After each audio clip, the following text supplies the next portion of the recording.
কেউ খাবার জোগাতে কাজের সন্ধানে দৌড়াচ্ছে, আবার কেউ অতিরিক্ত খেয়ে খাবার হজমের জন্য দৌড়াচ্ছে। গভীর রাতে কারো বিলাসবহুল গাড়ি থামছে নিষিদ্ধ পল্লীতে, ঘরে অপেক্ষারত স্ত্রী দীর্ঘ শ্বাস ফেলছে। কেউ ভাঙা গড়ে থেকে ওই স্ত্রীকে নিয়ে অবিরত সুখের স্বপ্ন বুনছে। কেউ ভাবছে আর কয়টা দিন, ডিভোর্স পেপারে সাইন করলেই মুক্তি।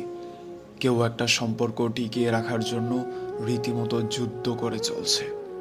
কেউ সন্তান ডাস্টবিনে ফেলে দিয়ে দায় মুক্ত হতে চাইছে, কেউ একটা সন্তানের জন্য সারা জীবন হাহাকার করে যাচ্ছে।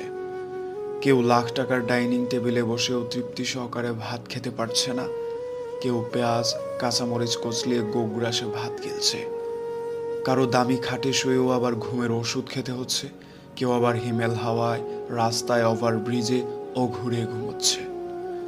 কারো পড়ার টেবিলে নতুন বইয়ের সমারোহ, কিন্তু পড়তে ইচ্ছে